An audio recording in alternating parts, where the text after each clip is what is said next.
Olá, pessoal. Meu nome é Raíssa, estou no segundo período de Biomedicina e estarei falando para vocês um pouquinho do nosso projeto.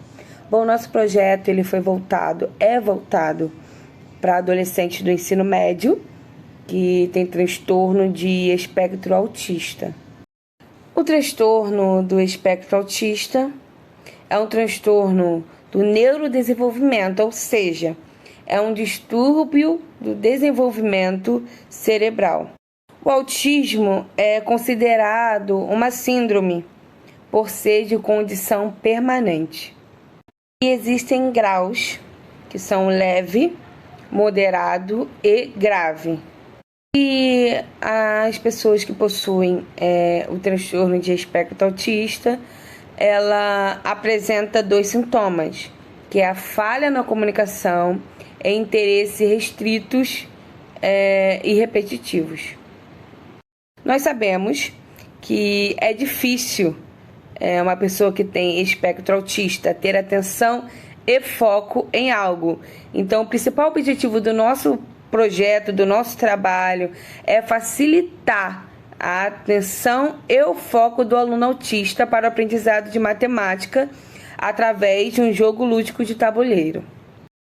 E com isso, nós utilizamos cores bem chamativas, tanto no tabuleiro quanto nos cartões.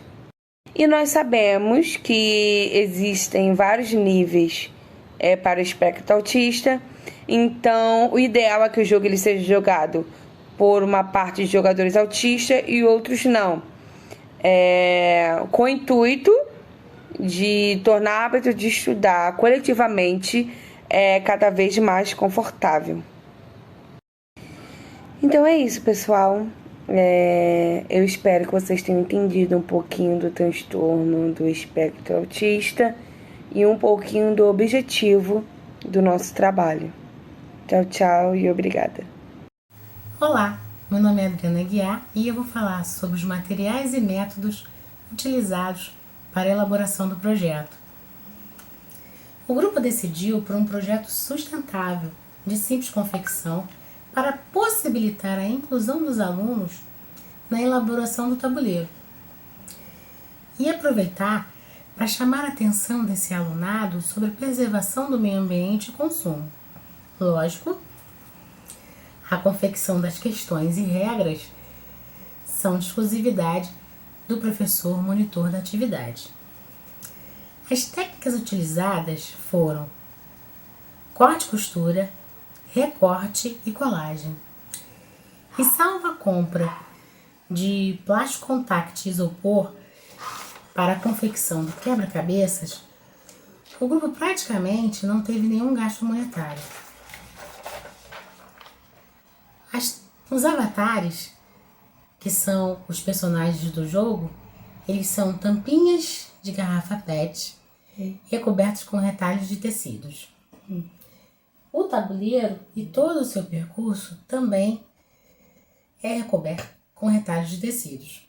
Retalhos esses que foram doados pela mãe de um dos integrantes do grupo, que é costureira e artesã.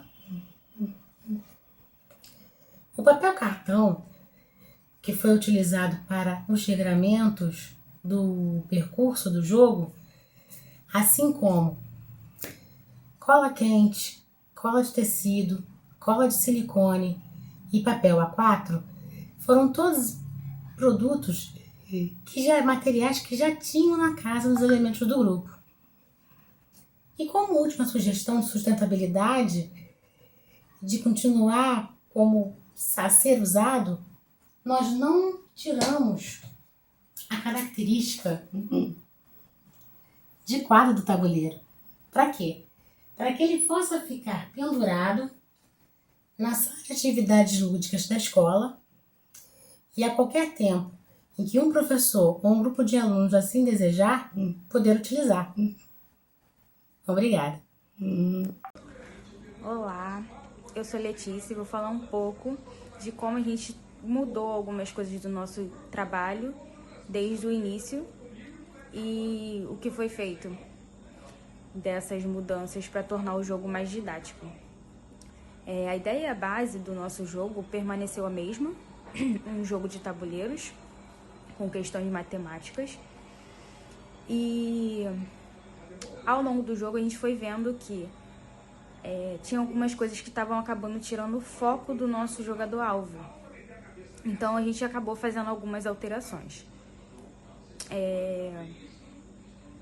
A gente de início tinha escolhido um fundo para o tabuleiro, que é a base do jogo, em tons de azul, um degradê de azul na vertical.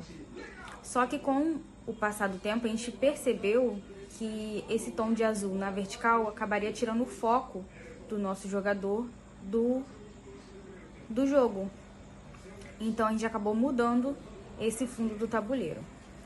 O nosso jogo a gente confeccionou, a gente teve a ajuda ilustre de uma mãe, de uma integrante do nosso grupo, já que a gente não sabia fazer nem corte e costura e muito menos artesanato.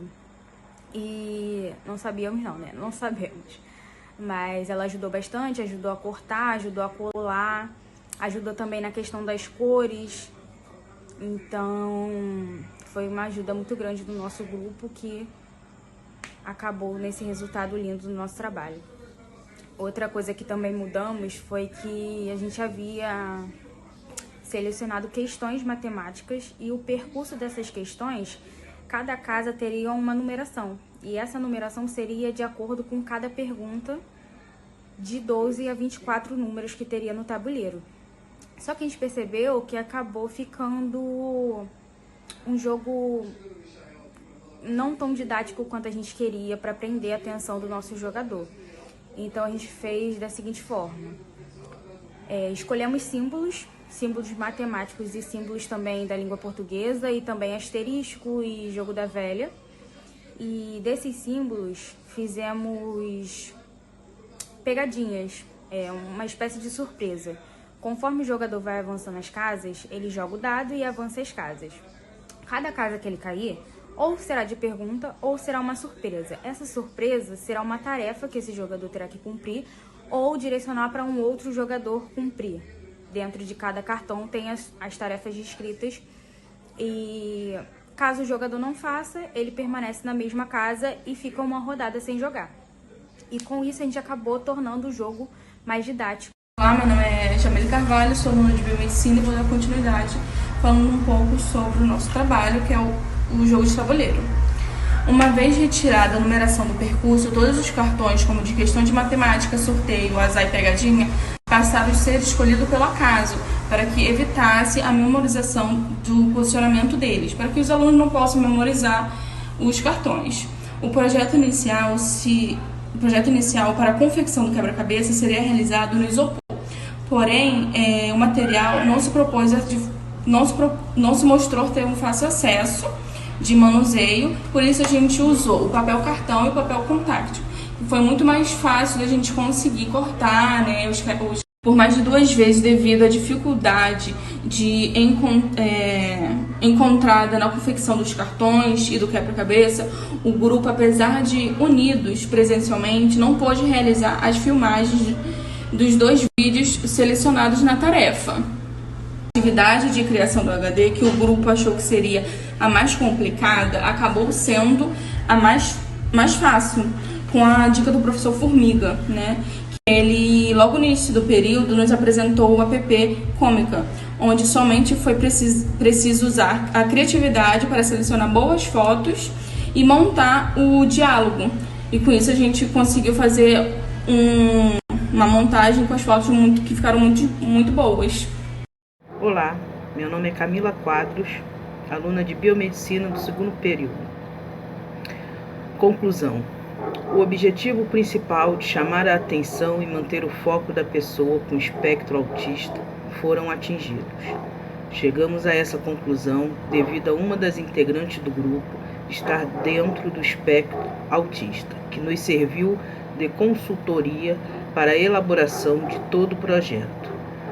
Durante a construção do tabuleiro, através do envio de fotos e vídeos pelo grupo de trabalho criado no WhatsApp, lhe era questionado se a composição de cores prendia o seu foco, ou se os tecidos escolhidos para os avatares também lhe eram atraentes, e se o percurso mantinha sua atenção ou lhe possibilitava distração.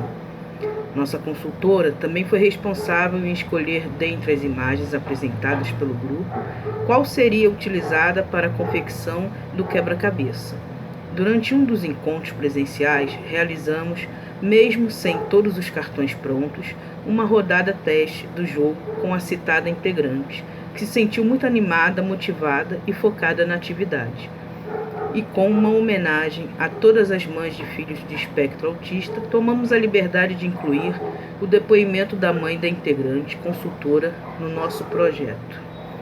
Relato de uma mãe dos anos 70. Eu sou mãe de 2 filhos, sendo a primogênita linda. Desde bebê foi um bebê agitado. Demorava para dormir, mas com isso o tempo foi passando. Engravidei de novo e percebemos que a nossa filha não falava.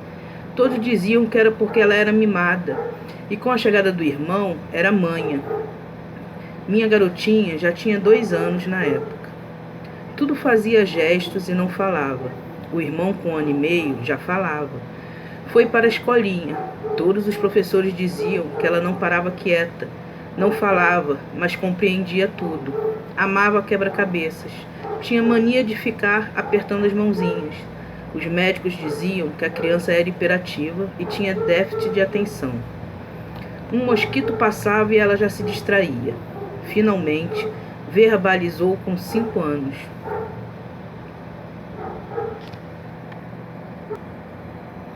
O aprendizado tinha que ser com muita coisa lúdica. O tradicional não funcionava o tempo todo. Hoje ela está na faculdade. Sempre tratamos como uma criança normal.